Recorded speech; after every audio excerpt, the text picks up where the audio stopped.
Every era has that moment when the balance shifts. When one team stops chasing and starts hunting. The Knicks might have had theirs. In game one, and you can already feel the difference in the body language, in the defense, in the silence of teams that used to laugh at us. Because while Boston was busy blowing another lead, New York was busy building one. And that's not coincidence. That's New York basketball.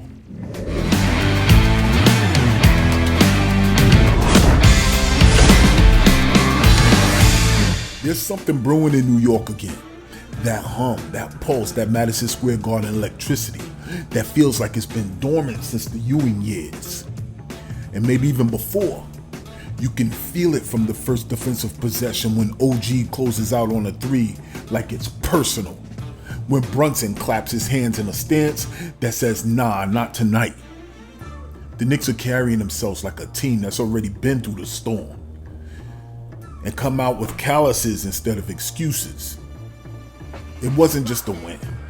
It was a statement, a reset, a line in the sand for a team tired of the narratives about ceilings and matchups. Because what we saw wasn't luck, it was blueprint basketball. The kind of basketball that wins in April, in May, and dare I say it, in June. The Knicks didn't panic when Cleveland came roaring back. That's what stood out most. In the Tibbs era, we've seen fiery defense and grit. But this version of the Knicks adds something rarer. We had composure. The Cavs erased the 17-point lead on us and even took a brief fourth quarter advantage. The fear started creeping back in, but then the Knicks locked in. We answered with a 14-0 run that looked less like a spark. It looked like an exorcism. Anunoby was everywhere.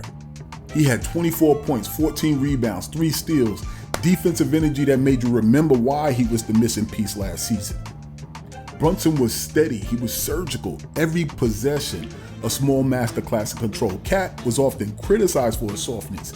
He provided interior presence and balanced finesse with force. Let's not get talking about Deuce, a plus 17 bulldog who changed the tempo and tone the second he checked in. That 14-0 run wasn't random. It was the kind of basketball that comes from trust. Meanwhile, up in Boston, a familiar collapse. They had the game. They were up 9 with 4 minutes left. Everything in control until it wasn't. Your boy Maxey torched them for 40. The rookie Edgecombe was going to be a problem. He had 34. The Celtics watched their composure melt like butter under the spotlight. Pritchard had a look to win it all. But even that possession symbolized Boston's issue. They got no identity when it matters the most. It's deja vu for them Celtics fans.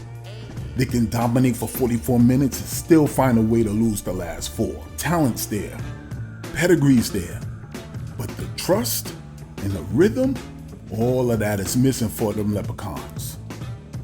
We got the psychological edge right now. Boston's coming off of a game where their stars question each other's judgment in crunch time. New York's coming off of a game where every role player felt like a hero in the fourth. That's what makes this matchup fascinating for us. The Celtics' biggest weakness, late game poise, is the New York Knicks' biggest strength. Knicks can beat Boston not because they're flashier, but because they're calmer in chaos. They can sense blood in those closing minutes. That moment when the Celtics start hesitating, start settling, that's when Brunson's going hunting. That's when Anunoby bodies up Jaylen Brown. That's when the defense brings the thunder. New York can lean into what's already working, relentless rebounding, disciplined spacing, and a team defensive structure that forces opponents to rely on isolation. Because once Boston starts doing that, the Knicks' switch-heavy defense eats them alive. It's a tactical matchup, it's going to be. Boston's loss to Philly exposed something that the Knicks can weaponize. They don't like contact late. When the Sixers started ramping up the pressure, Boston settled for jumpers instead of attacking the basket. That's where New York's physicality can break them. Let Towns drag their bigs away from the paint, pull them into uncomfortable switches. Then let Brunson, attack them. Let our wing stop, attack their wings. And that's when shots are missed. If we crash the glass, On the boards, Anunoby and Towns can turn rebounds into tone-setting possessions. And then let's bring Clarkson and McBride off the bench. Pritchard's miss and the buzzer was the story of their game. But the real issue was how little production they got before that.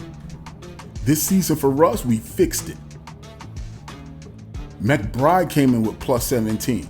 It wasn't just a stat, it was a symbol of the team's depth and trust. When he entered the game, the energy changed.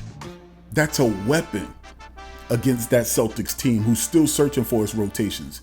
McBride, Clarkson can turn Boston's second unit out with the deflections and the length and the runouts. So we've gone from hope to expectations now. There's a different energy around this team. For years, fans like me held on to hope that maybe this was the season we'd surprise someone. Maybe this was the roster that wouldn't fold in adversity. But this year, the vibe shifted from hope to expectation, and I love it. This is what Leon Rose envisioned when he built a roster that mirrors the city's personality. Blue collar, self-aware, unapologetically hungry. There's no LeBron-era ego here, no entitlement, no facade. It's grit, it's teamwork, it's honest love for the fucking grind. And when you stack that against Boston, a team that looks like it's carrying the weight of expectation, instead of the joy of competition, the difference is almost poetic. The Knicks are playing free, Boston's playing tight. That's the kind of thing that doesn't show up in box scores, but always shows up in the results. So now we're looking at old rivals. That's why I don't call McHale. All right? It's always been a rivalry because it's about pride. It's about geography. It's about the eternal East Coast energy that two fan bases believe their city is basketball. But right now, it feels like the roles are flipping. The Knicks are becoming what the Celtics were supposed to be.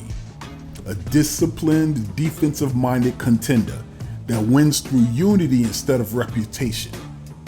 If the Knicks walk into that game and play their brand of basketball, balanced, unshakable, versatile, will expose Boston's identity before November even begins. So I end with this. This Knicks team feels built for the moments. We've been overlooked. We've been doubted, dismissed. All of that we turn in the field. The same DNA that powered that 14-0 run against Cleveland will power an early season statement against them leprechauns. That's it. It's about trust with us, toughness, and it's about timing right now. Right now, we have all three. The Celtics, they ain't got none of that. My prediction, the Knicks win 112-106. Brunson outplays all of their stars down the stretch. And Anunoby controls the glass. McBride becomes the unsung hero again. And we break Boston's rhythm. The Garden's going to be crazy. Maybe for the first of many this season.